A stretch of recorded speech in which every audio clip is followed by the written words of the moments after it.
Secrets of anonymous hackers.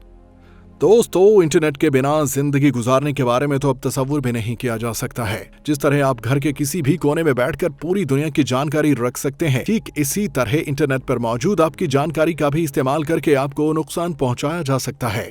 और जो लोग गैर कानूनी तरीके और आपको नुकसान पहुंचाने के इरादे से आपकी इन्फॉर्मेशन चुराते हैं, उन्हें हम आम जुबान में हैकर्स कहते हैं। हालांकि दोस्तों, हैकर्स दो तरह के होते हैं। एक होते हैं ब्लैक हैट हैकर्स, जो गैर कानूनी तरीकों से काम करके लोगों को नुकसान पहुंचाते हैं, और दूसरे होते हैं व्हाइट हैट हैकर्स, जो कि नुकसान पहुंचाने वाले लोगों से हमें बचाते हैं, साथ ही कानून के दायरे में रहकर काम करते हैं। हालांकि दोस्तों, इंटरनेट की दुनिया में एक हैकर ग्रुप ऐसा भी है जो गैर कानूनी तरीके से ही सही लेकिन इंसानों की मदद और भलाई के लिए काम कर रहा है। जी हाँ दोस्तों, मैं बात कर रहा हूँ हैकर्स के सबसे बड़े ग्रुप एनोनिमस की, जो कि करप्शन और दहशतगर्दी के खिलाफ अपनी जबरदस्त टेक्नोलॉजी पावर के दम पर लड़ता है। लेकिन इस एनोनिमस ग्रुप के बारे में आज तक कोई नहीं जान पाया कि आखिर ये कौन लोग हैं, कितने लोग इस ग्रुप में शामिल हैं और ये कहां से ऑपरेट की जाती है। किसी को कुछ नहीं पता, लेकिन कहते हैं कि इसमें 12 साल के बच्चे से लेकर 65 साल बुजुर्ग भी शामिल हैं। और ये ग्रुप किस तरह लोगों की मदद करता है, आगे हम पूरी डिटेल्स में इनके कामों के बारे में बात करेंगे। लिहाजा हमारे साथ आखिर तक इस वीडियो का हिस्सा बने रहें।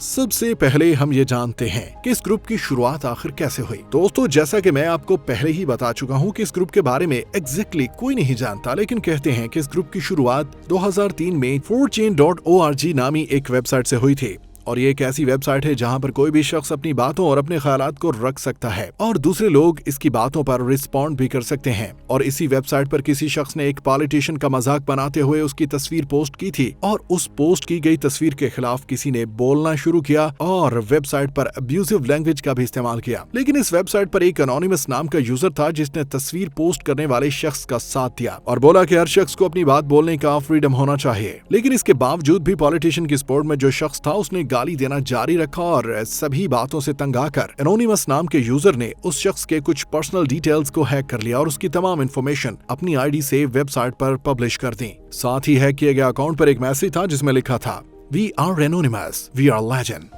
we do not forgive, we do not forget, expect us." और यही आगे चलकर एनोनिमस हैकिंग ग्रुप का सबसे फेमस कोट बन गया और कहते हैं कि यहीं से एनोनिमस हैकिंग ग्रुप की शुरुआत हो गई थी। दोस्तों, अगर आप हमारे चैनल राज जानो पर नए हैं तो अभी हमारे चैनल को लाइक और सब्सक्राइब करें और बेल आइकन को प्रेस करना न भूलें।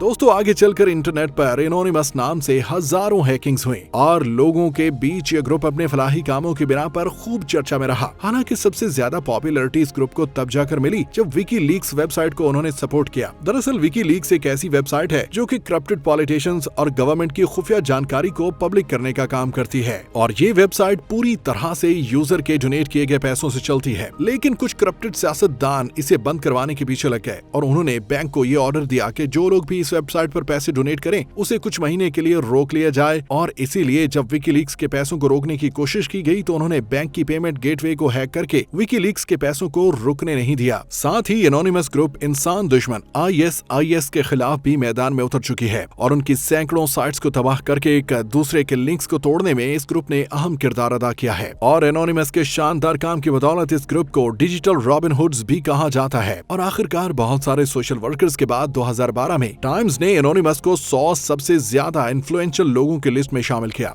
इसके अलावा एनोनिमस ग्रुप अमेरिका के प्रेसिडेंट डोनाल्ड ट्रंप की वेबसाइट को भी हैक कर चुका है। और इसके पीछे ये वजह सामने आई थी कि डोनाल्ड ट्रंप की जानिब से मुसलमानों पर जो बैन लगाया गया था वो इस ग्रुप को पसंद नहीं आया। और दोस्तों, पूरी दुनिया में इस ग्रुप के मेंबर होने की वजह से बहुत सारी गिरफ्तारियां भी हो चुकी हैं। लेकिन इसके बावजूद ये ग्रुप आज भी इंसानों की फलाह और बका के लिए आवाज उठाने से पीछे नहीं हटता। और दोस्तों, आपको ये बता दें कि एनोनिमस ग्रुप ने रिलायंस जियो पर भी काफी शदीद इल्जामात लगाए हैं। इस ग्रुप के कुछ हैकर्स का ये दावा है कि रिलायंस जियो यूजर्स का कॉलिंग डेटा अमेरिका और सिंगापुर की कंपनीज को बेच रही है। लेकिन ये बात जब तक पूरी तरह से प्रूफ नहीं हो जाए तब तक तो हम भी कुछ नहीं कह सकते। और क्योंकि इस ग्रुप को ज्वाइन करके उन्हें कोई भी सपोर्ट कर सकता है, इसीलिए पूरी दुनिया के बहुत सारे हैकर्स इस ग्रुप में शामिल हैं। तो दोस्तों, ये थी कहानी इस हैकर ग्रुप की, जो कि गैर कानूनी तरीके से ही सही लेकिन इंसानियत की फलाह के लिए काम कर रहा है। उम्मीद करते हैं कि आपको हमारी ये वीडियो पसंद आई होगी। ऐसी मजीद वीडियोस को देखने के लिए हमारे चैनल को लाइक और सब्सक्राइब करना न भूलें। नीचे दिए गए बेल आइकन को भी प्रेस कर दें ताकि हर नई आने वाली वीडियोस की अपडेट्स आपको मिलती रहें।